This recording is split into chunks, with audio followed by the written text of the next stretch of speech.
గురించి మనం డిస్కస్ చేద్దాం. ఓకేనా? కారణాంకాలు అంటే ఏంటంటే ఒక సంఖ్యను శాసం 0 వచ్చేటట్లు భాగించే సంఖ్యలనే కారణాంకాలని అంటాం. సపోజ్ చూడండి, 2 తీసుకోండి. 2ని శాసం 0 వచ్చేటట్లు భాగించే సంఖ్యలు ఏంటంటే చెప్పండి. 1 2 జా 2 శాసం 0. అలాగే 2ని శాసం 0 వచ్చేది ఇంకేంటి, ఇంకొక 2 1 జా 2. కాబట్టి 2ని నిశ్శేషంగా, అదే నిశ్శేషం అంటారు. శాసం 0 వచ్చినట్టు భాగించే సంఖ్యలు 1 2. కాబట్టి 2కి ఈ 1 2 కారణాంకాలు అవుతాయి, ఫ్యాక్టర్స్ అవుతాయి. మరి 3కి చెప్పండి. 3కి 1 3 జా 3. 3కి మరి ఇంకేమి లేవా ఫ్యాక్టర్స్? లేవు.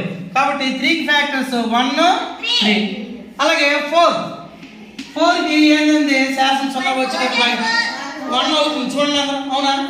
1 4 జా 4, 4 1 జా 4, ఇంకా 2 2 జా 4. 1 4 జా 4 శాసం 0, 2 2 జా 4 శాసం 0, 4 1 జా 4. కాబట్టి 4 ఫ్యాక్టర్స్ ఏంటంటే 1 2 4. అలాగే 5కి ఏంటంటే ఫ్యాక్టర్స్ 1 5 జా 5, 5 1 జా 5. మరి ఇంకేమి లేవా? 2 గానీ 3 గానీ 4 గానీ అవును.